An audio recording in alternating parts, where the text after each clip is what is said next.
देखो, तो हम आपको ये बता रहे थे कि इसमें आप एक बार थेल्स थ्योरम को पढ़ भी लीजिए ताकि फील आ जाए थोड़ा सा कि कह क्या रहा है। हम तो आपको बता दिए, आप समझ गए होंगे। देखो, कह रहा है कि if a line is drawn parallel to one side of a triangle.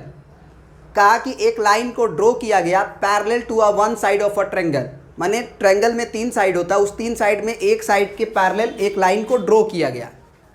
फिर आगे बोला to intersect the other two side, to intersect the other two side in distinct point. कहा गया कि जब पैरेलल लाइन ड्रॉ किया गया एक लाइन के, माने एक साइड के ट्रायंगल के, तो वो अन्य दो साइड को, अन्य दो भुजाओं को दो जगह पे, दो अलग अलग जगह पे इंटरसेक्ट किया, एक यहाँ पे और एक यहाँ पे। उसके बाद इन्होंने बोला then the other two sides are divided in the same ratio. तब ये जो अन्य दो भुजा था वो सेम ही रेशियो में बट जाएगा, एक ही अनुपात में आएगा। कब?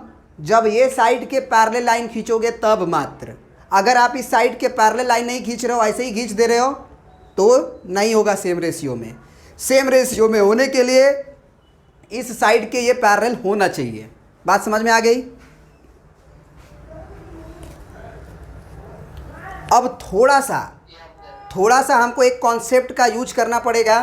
हो सकता है कि आप लोग जानते भी होगे, हो सकता है कि आप लोग नहीं भी जानते होगे। सबसे पहली बात बताना हमें, आप एरिया ऑफ ट्रायंगल का कॉन्सेप्ट मालूम है? आप लोग जानते होंगे कि एरिया ऑफ ट्रायंगल जो होता है वो half into base into height होता है। जरा आप हमें बताना कि मान लीजिए कि हम एक थोड़ा सा बेसिक चीज़ें बता रहे हैं हम थेल्स थ्योरम से पहले, ताकि आपको कोई भी दिक्कत ना हो थेल्स थ्योरम समझने में। रटना होगा तो 4 लाइन में आपका हो जाता है थेल्स थ्योरम, 4 लाइन में मात्र। लेकिन उस 4 लाइन में करने में जो कॉन्सेप्ट लिखा जाता है, जो बातें बताई जाती है, वो ज़्यादा ज़रूरी होती है। एक जादूगर जो आपको जादू दिखाता है 2 सेकंड का, कबूतर निकल जाता है और आप समझ रहे हो, आप कहते हो वाह। उस 2 सेकंड के जादू दिखाने के लिए 2 साल मेहनत करना पड़ता है, हो सकता है 20 साल मेहनत करना पड़ा होगा उसको। समझ रहे हो बात को ना? तो वो 4 लाइन जो हम लिखेंगे उसमें कॉन्सेप्ट छुपा रहता है, वो कॉन्सेप्ट को आपको लिखना पड़ता है कि नहीं इस थ्योरी से। तो वही छोटी छोटी बातें जो यूज करेंगे हम आपको पहले ही बता दे रहे हैं। हम आपको ये बोल रहे हैं कि अगर आपके पास एक ट्रायंगल ये है, ऐसा ये ट्रायंगल है मान के चलो। अब ये ट्रायंगल आइसोसेलेस है कि मतलब आइसोसेलेस छोड़ो, ये ऑब्ट्यूज एंगल ट्रायंगल है ना, एक एंगल 90 डिग्री से ज़्यादा है ना? बोलो। अब यहाँ पे अगर हम बोलेंगे तुमसे कि अगर मान लो बेस तुम्हारा 5 सेंटीमीटर दे दिया गया और यहाँ से ये मान लो हाइट हो गया और इसकी लंबाई मान लो तुमको 2 सेंटीमीटर दे दिया गया, तो क्या इसका एरिया हम लिख सकते हैं हाफ इंटू बेस गुना हाइट, और इसका एरिया क्या हम लोग लिख सकते हैं हाफ इंटू 5 इंटू 2। क्या ये सही है? बोलो। 5 स्क्वायर यूनिट, क्या ये एरिया सही है या हम कुछ गलत कर रहे हैं? पहले बताइए।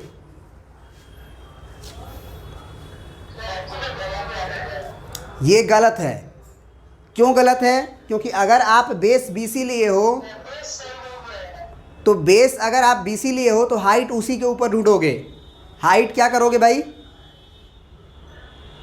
उसी के ऊपर ढूंढोगे, यानी कि BC के ऊपर हाइट डालना होगा, परपेंडिकुलर डालना होगा। और BC के ऊपर जो परपेंडिकुलर पड़ेगा वो कहाँ से पड़ेगा आपका? A से। आप नॉर्मल एक बनाओ एक्यूट एंगल ट्रायंगल, इसमें बताओ क्या होगा? हाफ इंटू BC होगा और हाइट तुम्हारा मान लो ये है D। अभी सही है ना एरिया? तो जो बेस लिए हो उस पर ही परपेंडिकुलर लिखे हो AD। तो ज़रा बताओ कि जो परपेंडिकुलर ड्रॉप किया जाता है, ऑल्टीट्यूड जो ड्रॉप किया जाता है वो कहाँ से ड्रॉप किया जाता है? तीसरा वर्टेक्स से। अगर आप बेस BC लिए हो तो जो ऑल्टीट्यूड ड्रॉ किया जाएगा वो A से, और A से सामने वाला साइड पे वो 90 डिग्री दिखना चाहिए, 90 डिग्री दिखना चाहिए। तो अगर आप बेस को अगर BC इसमें ले लिए हो तो हाइट तुम्हारा वो नहीं होगा, हाइट तुम्हारा यहाँ पे क्या करना होगा, इस पॉइंट से इस BC के ऊपर परपेंडिकुलर ड्रॉप करना होगा। तो अगर तुम चाहोगे कि हम BC के अंदर परपेंडिकुलर ड्रॉप कर लें, तो क्या कोई भी ऐसा जगह है जहाँ पे तुमको 90 डिग्री लग रहा है? क्योंकि A से ही डालना है, लग रहा है कहीं अंदर कहीं 90 डिग्री नहीं होगा। आपको क्या करना होगा कि CB को आगे प्रोड्यूस करना होगा और यहाँ से फिर परपेंडिकुलर डालना होगा। और अगर ये वैल्यू आपका AD है मान के चलो, तो एरिया ये होगा। बात समझ में आया? बात समझ में आया? तो हम यही आपको समझाना चाह रहे थे कि जो अल्टीट्यूड होगा, अगर एक ऑब्ट्यूज एंगल ट्रेंगल हुआ तो बाहर भी हो सकता है। अब हमारी एक और बात बताना, अगर आप सुनना हमारी बात को ध्यान से, अगर आप बेस को DC ले लेते हो, मान के चलो बेस को DC ले लेते हो और हाइट तुम्हारा AD ले लेते हो, तो क्या ये पूरा एरिया शामिल हो जाएगा कि नहीं हो जाएगा? पूरा टोटल यहाँ से यहाँ तक?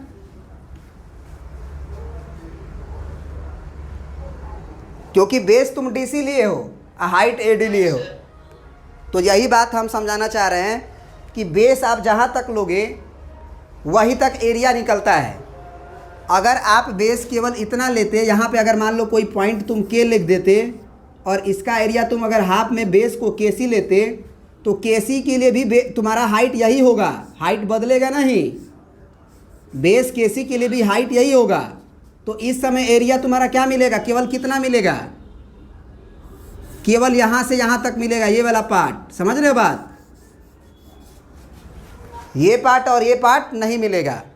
तो मोटा मोटी आप समझ गए ना कि एरिया जो होगा मतलब उसके लिए परपेंडिकुलर बाहर हो सकता है। ये कॉन्सेप्ट समझ में आया?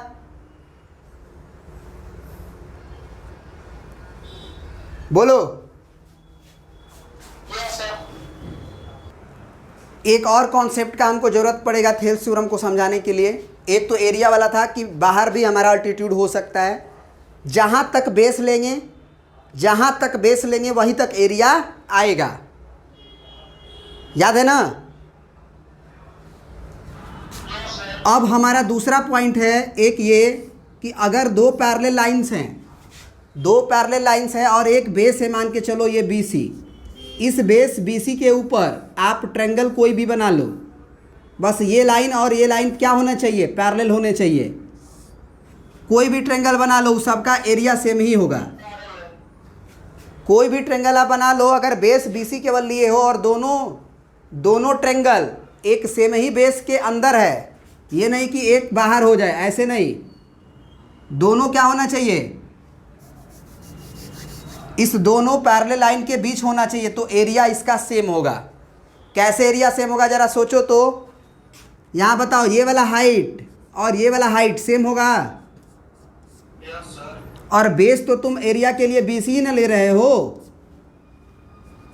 अगर मान लो ये A है, ये B है और C है, ये P है और ये B है और ये C है, तो अगर हम ABC का एरिया लिखना चाहें तो हाफ इंटू BC इंटू आप AD लिखोगे। मान लो ये D है, ये P बोले थे, याद होगा आपको। तो क्या यही वाला एरिया के लिए मतलब अगर हम PBC का एरिया लिखेंगे, मान लो PBC का, तो हाफ इंटू बेस तो तुम क्या लिखोगे, BC ही ना लिखोगे। और हाइट तुम्हारा अगर ये पैरेलल लाइन है तो क्या P से ये वाला हाइट वही होगा जो पहले था? बोलो। तो ये बात अपने दिमाग में रखना कि अगर दो बेस तुम्हारा सेम हो गया BC, तो इसके अंदर आप कोई भी ट्रायंगल ले लो, कितना भी दूर चले जाओ, बस इसके बीच में होना चाहिए। इस सब का एरिया क्या होगा, सेम होगा। काहे सेम होगा? क्योंकि बेस तो तुम एरिया के लिए half into base into height लिखते हो। तो बेस तो फिक्स हो गया BC, और बेस फिक्स हो जाने के बाद में जो अल्टीट्यूड है तुम्हारा वो 90 डिग्री सामने वाले पे पड़ेगा। तो ये अल्टीट्यूड बदल थोड़ी सकता है, सबके लिए सेम ही होगा। काहे कि डिस्टेंस बिटवीन पैरेलल लाइन तो सेम हर होगा ना, हर जगह। तो ये कॉन्सेप्ट एक यूज होगा कि अगर एक ही बेस के अंदर, एक ही बेस के ऊपर दो ट्रायंगल बना हो और दोनों सेम पैरेलल लाइन के बीच में हो, तो दोनों का एरिया सेम होगा। तो थेल्स थ्योरम के लिए ये बेसिक इन्फॉर्मेशन हो गया। नेक्स्ट वीडियो में हम लोग थेल्स थ्योरम को कंप्लीट करेंगे, ठीक है ना। अब उसमें हम ये नहीं बताने जाएंगे कि क्यों हुआ, अब बस आपको बता देंगे कि ऐसे हुआ, बस आप समझ लीजिएगा, ठीक है ना।